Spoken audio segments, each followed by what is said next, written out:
Senang bertemu kalian kembali di channel Timur Andi Channel. Jangan lupa subscribe, like, komen, dan tekan loncengnya. Terima kasih. Wassalamualaikum warahmatullahi wabarakatuh.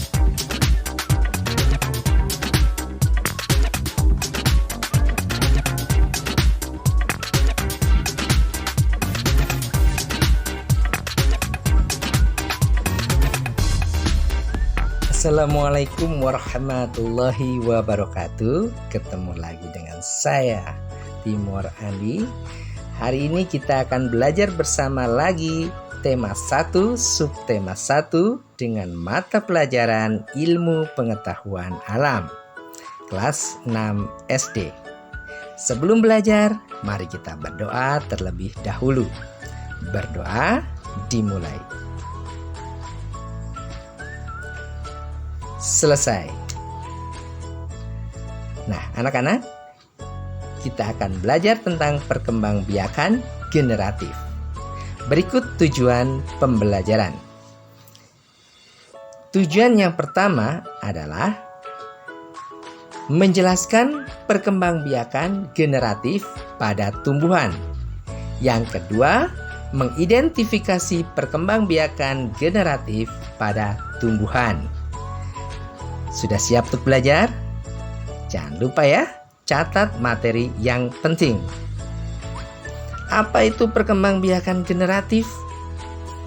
Perkembangbiakan generatif adalah perkembangbiakan yang terjadi melalui peleburan sel kelamin jantan dengan sel kelamin betina. Nah, bagaimana cara perkembangbiakannya? Tumbuhan berkembang biak dengan menggunakan bunga dengan sel kelamin jantannya berupa benang sari dan sel kelamin betinanya berupa putik. Di manakah letak benang sari? Di mana letak putik? Mari kita simak gambar penampang bunga berikut. Bagian-bagian bunga. Yang pertama adalah mahkota bunga. Kemudian nomor 2 menunjukkan kepala benang yang sari. Ketiga tangkai benang sari. Nomor 4 menunjukkan kepala putik. Nomor 5 tangkai putik. Nomor 6 adalah lembaga atau bakal biji. Kemudian nomor 7 adalah tangkai bunga. 8 dasar bunga. Dan 9 adalah kelopak bunga. Itulah bagian-bagian dari bunga. Benang sari terletak pada angka 2 dan 3, sedangkan putik terletak pada angka 4 dan 5. Nah, mari kita lihat bagaimana sih proses perkembangbiakan pada bunga atau tumbuhan.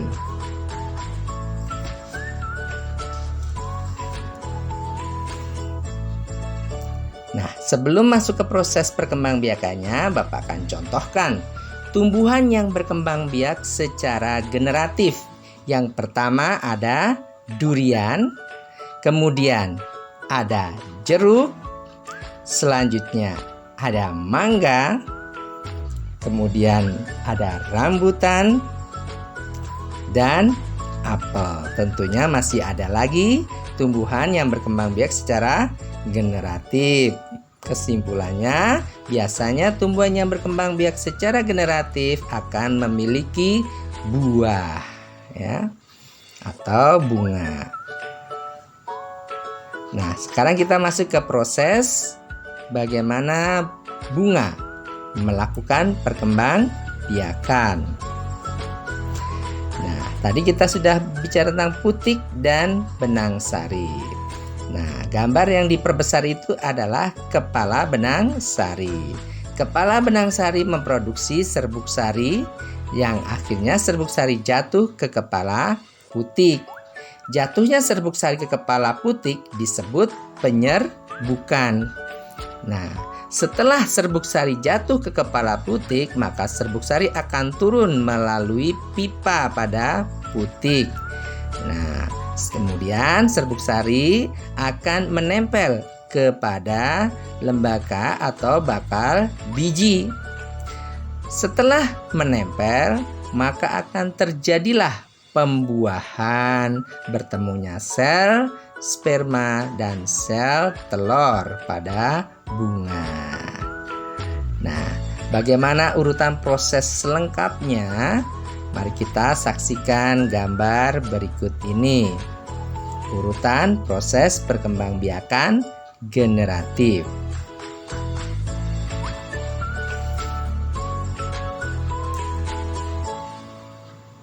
Mari kita lihat gambarnya. Ya, tadi kita berada di bunganya ya. Tadi bunga itu akan benang sari akan melepaskan serbuk sarinya ke kepala putik.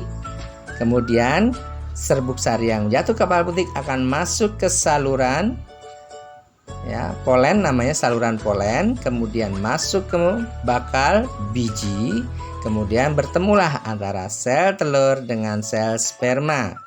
Dan bertemunya sel telur dan sel sperma akan menghasilkan fertilization atau pembuahan. Hasil pembuahannya adalah calon tumbuhan baru dan akan menjadi buah ya. Buah terdiri dari daging buah dan biji di dalamnya. Nah, biji di dalamnya kemudian apabila kita tanam kembali akan tumbuh kecambah. Ya. Setelah tumbuh kecambah, maka tumbuhan akan semakin membesar. Nah, itulah tumbuhan baru. Ya, kemudian tumbuhan baru itu berbunga, kemudian bunga melakukan penyerbukan kembali dan menghasilkan buah kembali. Nah, itulah proses urutan perkembangbiakan secara generatif. Nah, tadi berbicara tentang penyerbukan, ya kan? Penyerbukan itu ternyata ada beberapa jenis. Mari kita pelajari jenis-jenis penyerbukan.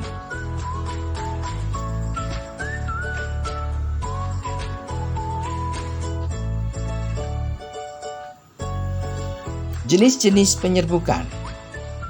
Yang pertama, penyerbukan sendiri.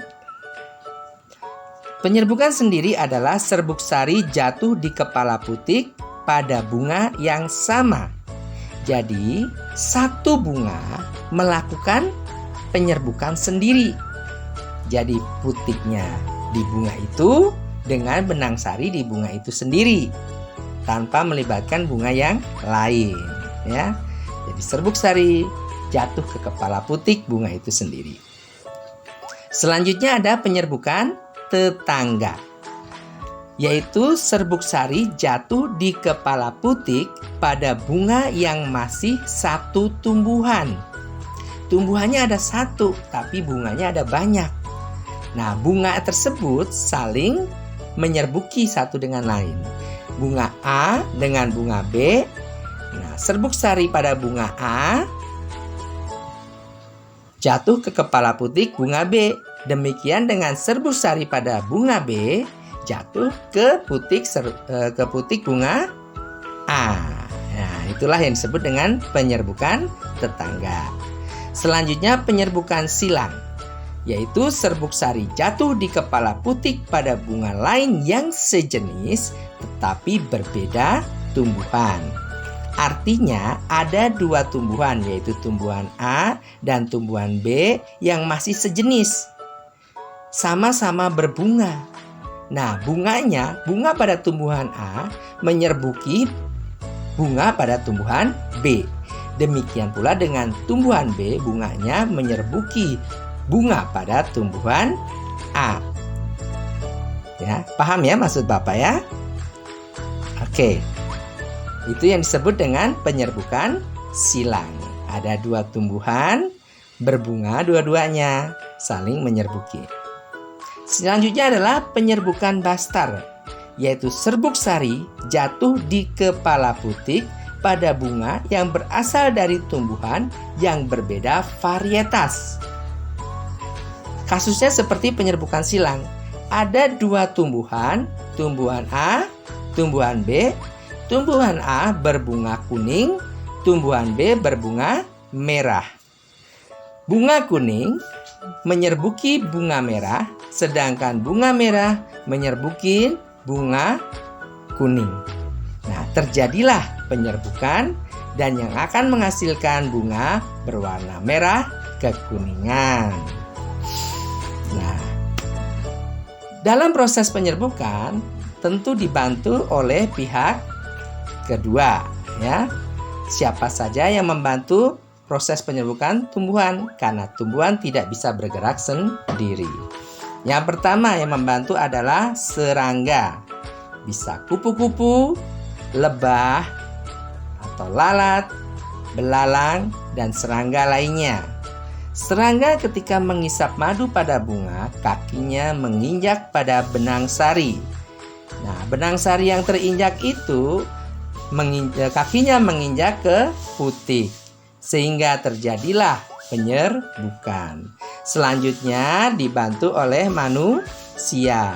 Manusia membantu penyerbukan bunga dengan cara menempelkan serbuk sari ke kepala putik dengan sengaja.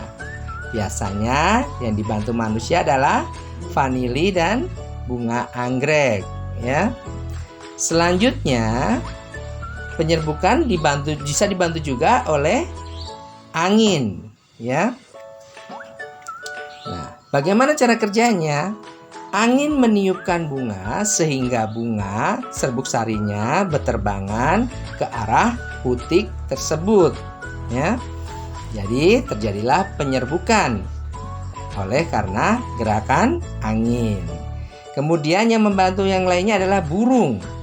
Burung kolibri sering mengisap madu pada bunga. Ya, tanpa sengaja patuknya itu menempel pada putik yang ada di bunga tersebut. Atau burung lain dengan mengepakkan sayapnya, bunganya terkena kepakan sayap sehingga serbuk sari menyebar mengenai putik-putik pada bunga yang lainnya. Kemudian yang kelima, dibantu oleh air, ya. Bagaimana cara proses dibantu dengan air? Yaitu dengan penyiraman atau adanya air hujan, ya. Ketika terjadi penyiraman air, bunga akan bergerak saling bertabrakan sehingga bunga mengalami penyerbukan. Nah, itulah kelima jenis yang membantu tumbuhan dalam penyerbukan. Selanjutnya kita ke kuis, ya. Soal pertama, apa yang kamu ketahui tentang penyerbukan? Selanjutnya, tuliskan 3 hewan yang bisa membantu tumbuhan dalam penyerbukan. Soal yang ketiga, tuliskan 3 tumbuhan yang berkembang biak secara generatif. 3 soal kalian kerjakan dalam buku, kemudian foto hasil jawabannya, kirim ke grup WA Ruang Tunggu. Bapak tunggu ya jawaban kalian. Nah, cukup sampai di sini pembelajaran hari ini. Bapak tutup. Wassalamualaikum warahmatullahi wabarakatuh.